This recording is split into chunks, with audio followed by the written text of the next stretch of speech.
J'ai une question pour Madame Pocock.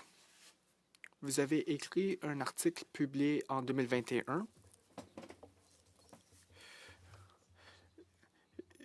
qui parle de l'approche du Québec pour le système de santé pour les personnes anglophones. Dans cet article, vous avez parlé des partenariats potentiels pour améliorer l'accès aux soins de santé pour les communautés linguistiques en situation minoritaire. Pouvez-vous nous parler de ce rapport et des partenariats qui existent présentement au Québec? Et quels sont des bons modèles pour améliorer l'accès à ces services? Et quels sont les défis? Merci. Je sais que vous avez reçu un mémoire du réseau des services communautaires. Ce mémoire décèle le modèle que je suis. Cette organisation est une organisation au niveau provincial. C'est un réseau provincial.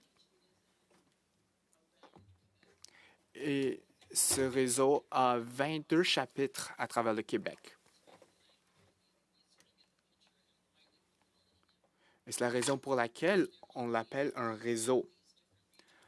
Alors, ils sont situés dans différentes communautés. L'un des points positifs de ce réseau est le fait que ce réseau est en mesure de travailler avec les communautés régionales pour comprendre ces communautés et comprendre les différences entre ces communautés.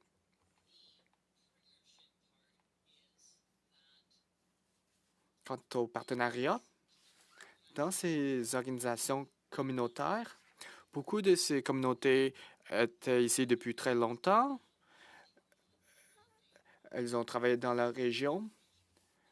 Et là, ces organisations veulent améliorer la prestation des services de santé. Ce sont des organisations bien connues par la communauté, surtout par les communautés de langues officielles en situation minoritaire. Dans ce modèle de partenariat, on va souvent au système de santé, dans les communautés d'accès régional et ces comités. Donc, ces organisations participent à ces comités. Certaines de ces organisations finissent par mener ces comités, même si c'est un comité mis en place par le gouvernement. Et à travers ces comités, ces organisations participent à la planification des prestations de soins de santé en anglais. Et ils fournissent des preuves quant aux besoins de la communauté anglophone. Autrement, cette communauté n'aurait jamais reçu de telles informations. J'ai déjà fait partie de cette communauté. J'ai reçu du financement de la Santé Canada et on peut toujours en avoir plus. Mais depuis plus de 20 ans, nous avons travaillé avec les données de sondage, de recensement, de consultation et de toutes sortes d'autres méthodes pour établir des preuves qui tiennent compte des nuances des régions. Nous avons étudié ces changements au fil du temps et grâce aux données des sondages, nous avons pu étudier de l'expérience vécue des personnes qui passent à travers le système. Par exemple, les situations dans les centres d'urgence ou les situations par rapport à l'accès d'information. Alors, les communautés qui participent à la consultation peuvent être une source d'expertise au comité. Et par la suite, ces communautés ont bien accueilli ces connaissances, car ils doivent fournir des services en anglais, surtout dans le cas d'institutions désignées. Et ce partenariat fait en sorte que les divers intervenants travaillent ensemble et ces intervenants se fient les uns sur les autres.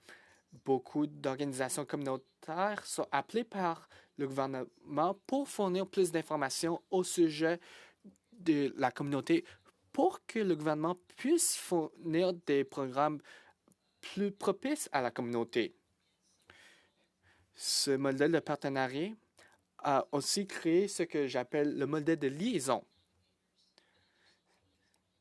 C'est-à-dire, il y a des navigateurs pour les patients, il y a des personnes qui accompagnent les membres de la communauté. Parce que cette organisation est parfaitement placée pour être un médiateur entre la communauté et le système.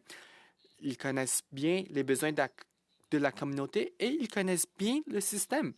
Ils connaissent bien les difficultés auxquelles font face les professionnels de la santé pour accomplir leurs devoirs et pour fournir les services. Alors maintenant, il y a ces travailleurs qui aident les membres de la communauté. Ces personnes qui font la liaison travaillent de façon très proactive dans tous les domaines de la santé. Par exemple, ils pourraient être dans une salle d'urgence. Il y a beaucoup de personnes anglophones qui se trouvent dans les services d'urgence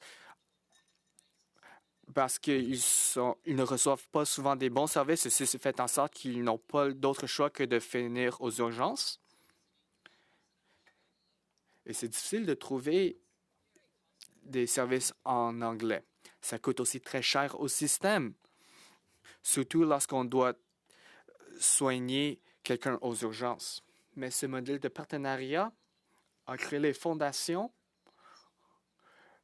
et a fait en sorte que quelqu'un puisse accompagner le membre de la communauté qui est anglophone et peut aider cette personne à naviguer ce système qui peut être comme un labyrinthe.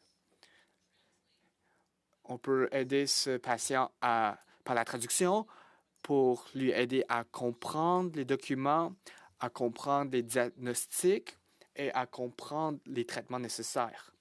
Est-ce que j'ai bien répondu à votre question? Oui, oui, excellente réponse. Alors, vous avez dit que vous avez reçu du financement de Santé Canada. Nous avons reçu des financements de diverses sources. Je ne connais pas toutes les sources de financement. Jennifer Johnson pourrait vous en parler davantage, mais je sais que ce programme de réseautage est en partie financé par Santé Canada.